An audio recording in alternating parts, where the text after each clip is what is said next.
And so here we are. This is between PlayStation 3 and 4.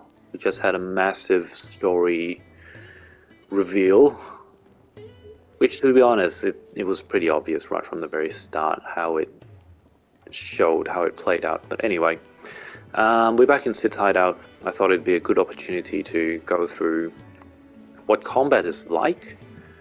I don't actually know what other people's been saying. I think this still plays a lot like a Final Fantasy, even though it's more action than turn-based, but yeah, it still plays really well. And to be honest, this day and age, if you want immersion, turn-based combat is not real. It doesn't do the same thing if you want to immerse into the story, into the combat, so I think it makes sense. I said something really stupid last time. I said the circle button could be like a, I don't know, a demon mode thing. That was stupid. I've been using the circle button this whole time. It's a gap closer, for Ifrit anyway. So we've got now 2 summons.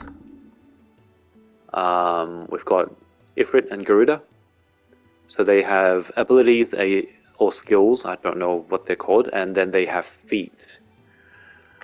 So Ifrit's Phoenix Shift is a gap closer, and Garuda is a grab, so you basically pull your enemies towards you instead, which is really cool.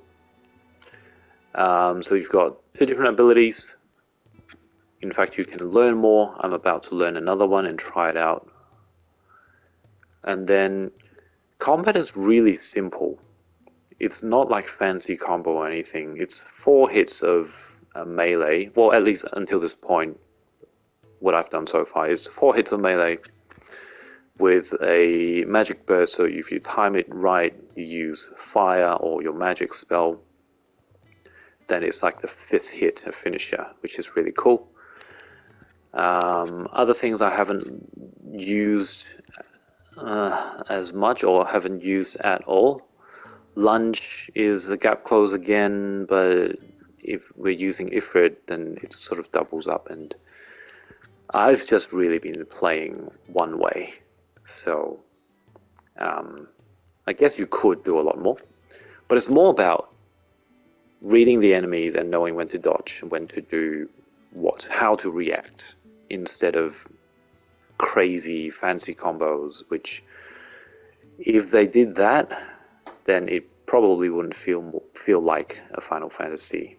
So pretty happy with what we've got so far. So I'm about to learn this new skill, Flames of Rebirth, instead of learning other things or upgrading other things. So then I believe I can change this skill. Nice. So I can change Scarlet Cyclone, the AoE one, into Flames of Rebirth. And I'm going to try it out with the training mode here. And also, I got PS5 just for this, so I'm just experiencing how awesome the load time is, or the lack of it. Cool. So as I said before, combat is really just 1, 2, 3, 4, and if you time it right, you have that last one. Usually then you gap close, and when they're down, you do a ground hit or like a finisher move. That's really it. And then the other aspect of it is the skills, which I think it plays a lot like Final Fantasy XIV, like managing cooldowns and stuff.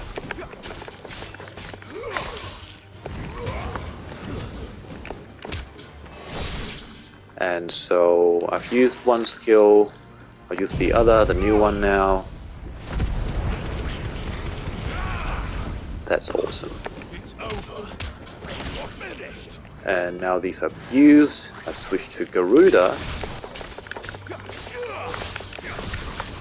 and use her skills,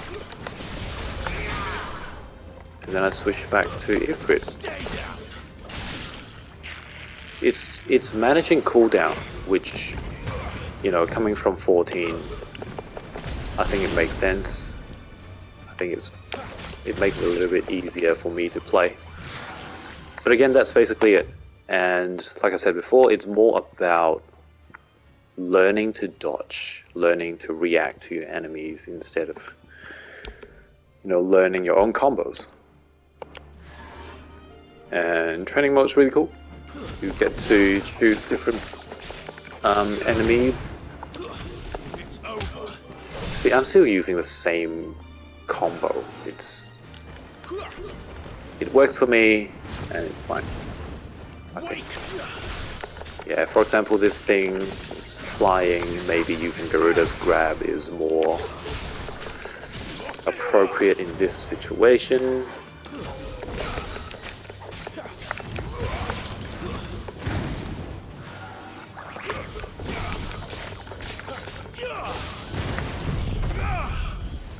This is really cool.